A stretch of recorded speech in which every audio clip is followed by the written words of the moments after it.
Nous revenons dans le chapitre 24 de l'Évangile de Saint-Luc.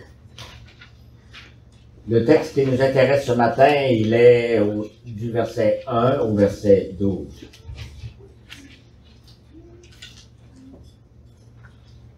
Et nous allons demander au Seigneur qu'il vienne comme il a fait avec ses disciples sur le chemin d'Emmaüs. Prions notre Dieu. Seigneur, nous pouvons lire ta parole en ne te voyant pas. Mais Seigneur, nous te demandons que par ton Esprit Saint, tu viennes ouvrir, éclairer notre intelligence, pour que nous voyions que tu es présent ici, dans ta parole. Tu es présent dans nos vies, dans ton Église. Nous te demandons cette grâce en Jésus, ton Fils ressuscité. Amen. Le dimanche, ils se rendirent au tombeau. Vous voyez, si j'insiste sur le dimanche, c'est depuis ce moment-là que nous nous rencontrons le dimanche. Le dimanche, c'est pas prescrit à nulle part, c'est que c'est la joie du ressuscité. Le dimanche, elles se rendirent au tombeau de grand matin avec quelques autres en apportant des aromates qu'elles avaient préparés. Elles découvrirent que la pierre avait été roulée de devant le tombeau. Elles entrèrent, mais elles ne trouvèrent pas le corps du Seigneur Jésus. Comme elles ne savaient que penser de cela, voici que deux hommes leur apparurent, habillés de vêtements resplendissants. Saisies de frayeur, elles tenaient le visage baissé vers le sol. Les hommes leur dirent, « Pourquoi cherchez-vous parmi les morts celui qui est vivant? Il n'est pas ici, mais il est ressuscité. Souvenez-vous de ce qu'il vous a dit lorsqu'il était encore en Galilée. Il faut que le Fils de l'homme soit livré entre les mains des pécheurs, qu'il soit crucifié et qu'il ressuscite le troisième jour. » Elles se souvinrent alors des paroles de Jésus. À leur retour du tombeau, elles annoncèrent tout cela aux 11 et à tous les autres. Celles qui racontèrent cela aux apôtres étaient Marie de Magdala, Jeanne, Marie la mère de Jacques et les autres femmes qui étaient avec elle. Mais ils prirent leur discours pour des absurdités, ils ne crurent pas à ces femmes. Cependant, Pierre se leva et courut au tombeau. Il se baissa et ne vit que les bandelettes qui étaient par terre. Il s'en alla chez lui tout étonné de ce qui était arrivé.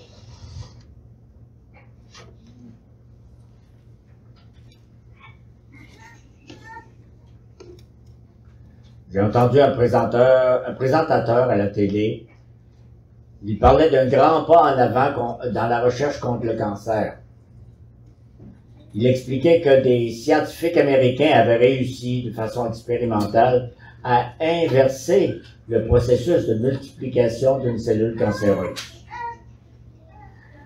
Vous voyez qu'au lieu d'une cellule cancéreuse se multiplie, c'était l'inverse. On peut presque crier au miracle. Visiblement, le présentateur était enthousiaste par rapport à cette nouvelle, on comprend. Mais la résurrection de Christ, comment il en parle? Vous entendez les médias? Vous les avez vus? Bon. C'est comme un coco de Pâques. Visiblement, les présentateurs sont habitués à en parler. On parle toujours de ça, c'est le temps pascal. Et ça se voit que pour eux, c'est rien de plus qu'une tradition qui ramène des souvenirs de quand on était enfant. Le problème, c'est que je constate que chez les chrétiens aussi, en dépit de tout le tralala que l'on fait tous les ans à Pâques, la résurrection de Jésus n'est souvent guère plus qu'une tradition sympathique. Et ce texte biblique va nous montrer que l'on peut en effet, en tant que chrétien, avoir une ferveur religieuse, mais qu'elle est mal orientée. Est-ce possible que la résurrection du Seigneur n'est pas pour nous au fond, ne soit pas pour nous au fond une réalité? Mais la Bible présente la résurrection de Jésus comme quelque chose de vrai, même si c'est incroyable. Et ça ne peut pas nous laisser indifférents. On ne peut pas sortir de là comme on est rentré. D'abord, une consécration chez les femmes qu'on nous donne de lire, chez les dames qui sont allées vers le tombeau, une consécration qui est mal orientée. Parce que ces femmes nous sont présentées comme étant très ferventes. Elles ont accompagné Jésus pendant son ministère, on peut le lire dans les chapitres précédents. Elles ont assisté à sa crucifixion, puis à sa mise au tombeau. Et maintenant, elles vont s'occuper d'embaumer le corps. Donc, elles ont préparé avec amour des aromates, des parfums très coûteux.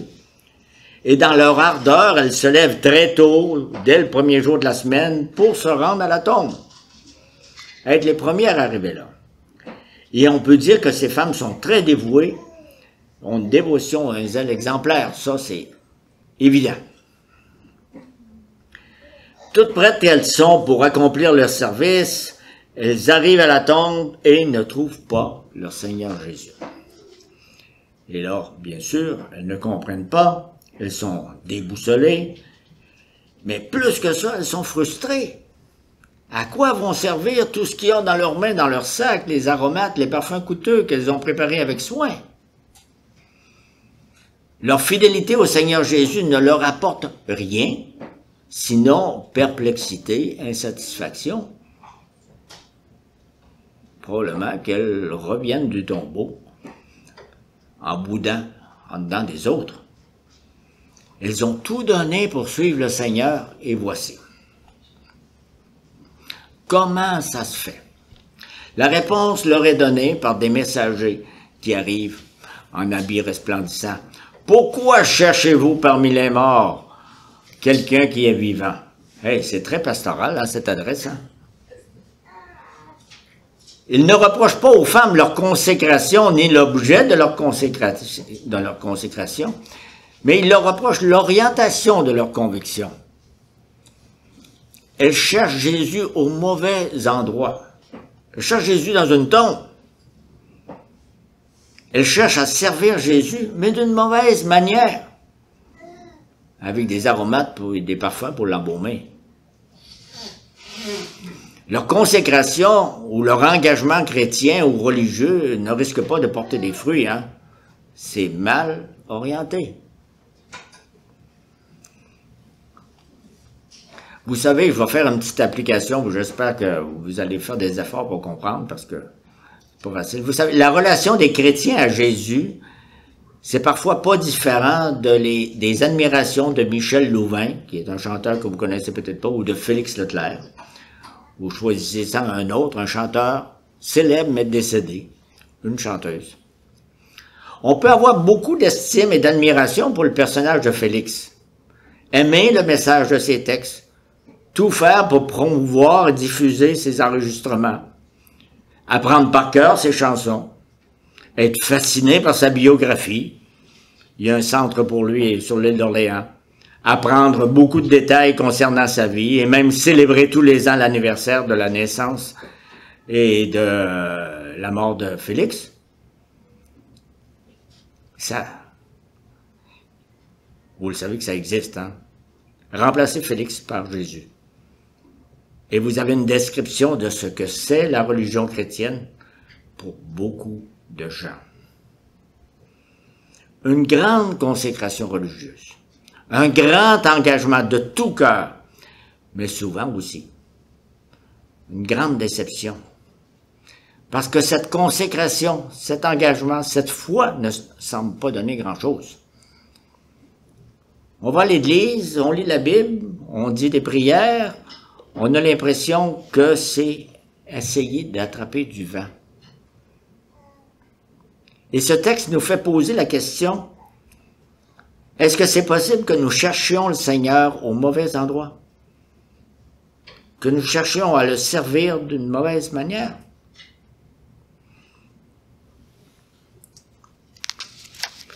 C'est incroyable, mais pourtant c'est vrai. Les deux anges disent aux femmes ce qui aurait dû leur paraître comme une évidence. Il n'est pas ici. Y avait-il besoin de dire ça? Il n'est pas ici. Ça sert à rien de chercher un peu plus fort. Vous le trouverez pas, il n'est pas là. Non seulement vous cherchez au mauvais endroit, mais vous cherchez de la mauvaise manière. Parce qu'en plus de ne pas être ici, il est ressuscité. Ce que vous avez dans vos mains, vous allez faire quoi avec? Tant que vous chercherez dans la tombe, vous ne le trouverez pas. Et tant que vous chercherez un cadavre, vous ne le trouverez pas non plus. Ces femmes ont vite oublié quel était le plan de Dieu. Que le Fils de l'homme doit être livré entre les mains des pécheurs, qu'il soit crucifié et qu'il ressuscite le troisième jour. Nous venons de le lire au verset 7. Ces femmes étaient au courant de ce que nous venons de lire. Comment se fait-il qu'elles n'y aient pas pensé? Sans doute qu'elles trouvaient ça tellement incroyable qu'elles se sont dit que ce qu'on lit dans la Bible, c'est juste une manière de parler. Les prophètes ont toujours parlé de même. Répétons ce qu'ils ont dit. Elles en avaient entendu parler, et bien sûr, elles croyaient que Dieu en était capable, mais au fond, elles n'y croyaient pas vraiment. Il a fallu que Dieu leur certifie que c'était vrai, que Dieu aille jusqu'à leur envoyer des anges pour leur dire quoi? Vous pouvez être certaine que Jésus est vraiment ressuscité. Les anges ne leur disent pas, nous avons une grande surprise pour vous, vous n'avez jamais entendu ça. Non! Les anges leur disent, souvenez-vous. Ça vous arrive de rencontrer quelqu'un, il dit, je l'ai déjà dit. Souvenez-vous de quelle manière il vous a parlé. L'engagement de ces femmes aurait été orienté bien différemment si elles s'étaient souvenues de la parole du Seigneur. Et là, en effet, verset 8 que nous avons lu, elles se souviennent. C'est pas du nouveau.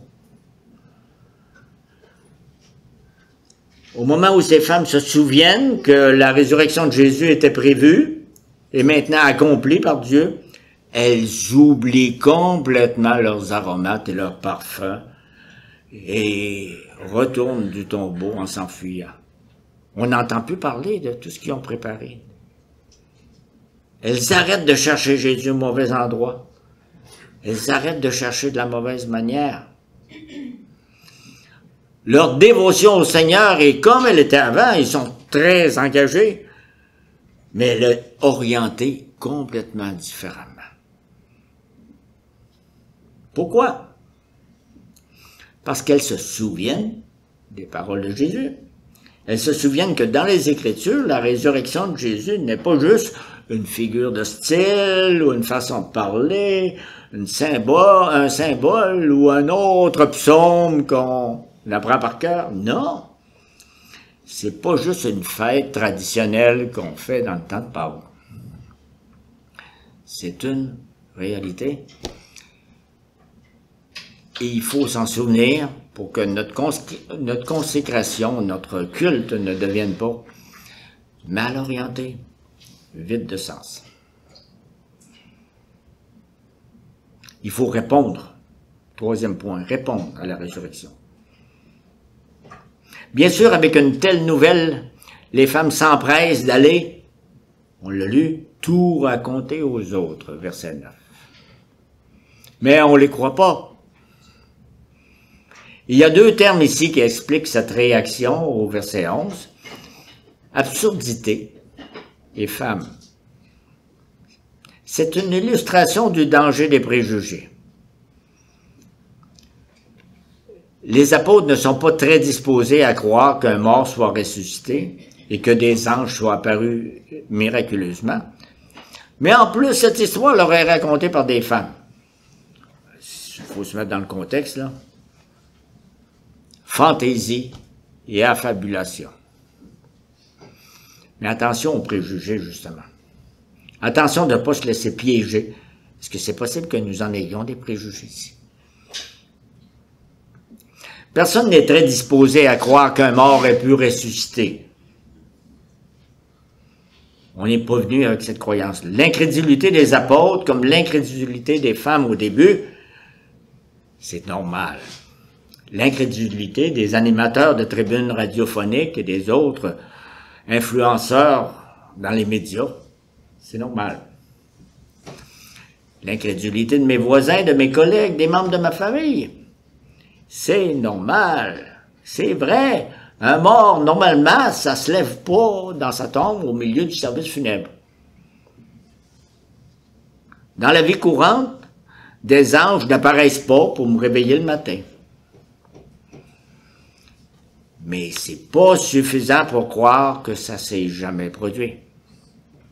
Si Dieu existe, il est largement capable d'accomplir des choses qui nous apparaîtraient comme des miracles. Pourtant, au fond, on n'y croit pas. Mais, verset 12, il y a une personne qui a une réaction complètement différente de toutes les autres dans ce passage. Verset 12. Pierre, il se dit, mais voyons si elles l'ont dit. C'est vrai. Il comprend tout de suite les implications. Si Jésus est ressuscité, s'il est vivant aujourd'hui, ça va donner à sa vie, à Pierre, une orientation complètement différente. Il comprend que ça change tout. Il va pouvoir continuer à avoir avec son Seigneur une relation comme il avait avant, une relation vivante, une relation personnelle. S'il y a la moindre possibilité que ça soit vrai, il veut en avoir le cœur net.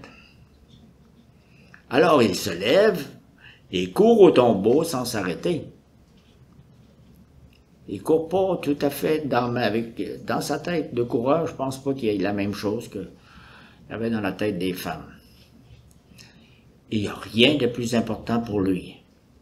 Il faut vérifier ce qu'elles viennent de dire. Au beau milieu de sa pile de préjugés, il y a une petite voix qui souffle à Pierre, du plus profond de son cœur. Et si c'était vrai? Si c'était vrai, sa vie tout entière prendrait un autre sens.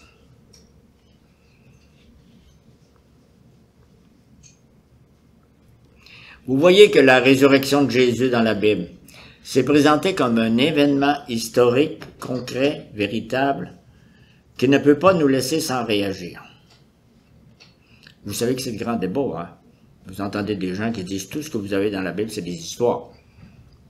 Les gens du temps avaient besoin d'histoires. Nous autres, on s'en invente d'autres maintenant. C'est pas des histoires, c'est l'histoire. Nous ne pouvons pas juste nous dire peut-être que ça s'est passé, peut-être que non. Nous sommes obligés de nous positionner par rapport à la résurrection de Jésus, parce que les implications de ça sont trop grandes. Soit on y croit, soit on y croit pas. Il n'y a pas de milieu. Mais si en dépit de nos préjugés, nous nous rendons compte, comme Pierre, qu'il y a une toute petite possibilité que ça soit vrai, nous avons intérêt à nous renseigner bien vite. Parce que si c'est vrai, ça va virer notre vie en envers. Toute notre vie. On n'avance plus pour la même raison vers la même place. Nous sommes souvent comme ces femmes, pleins de consécration religieuse et de bonnes intentions pour Dieu.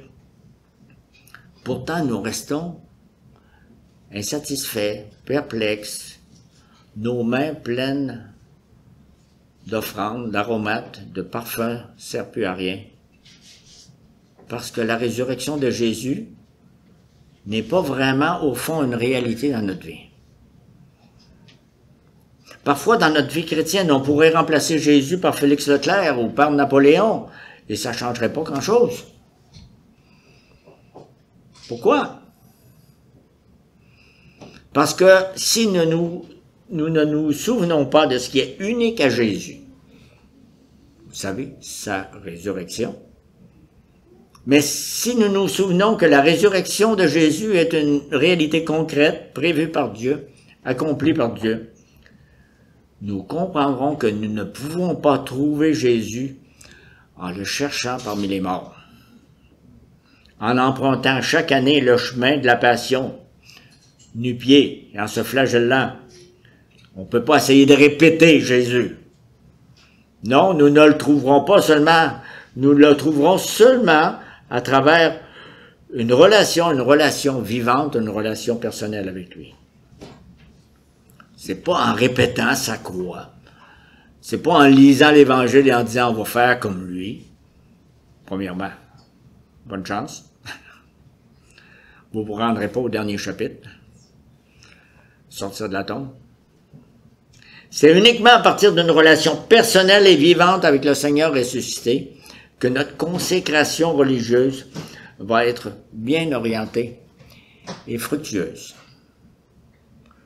en Jésus qui est bien vivant aujourd'hui. Amen.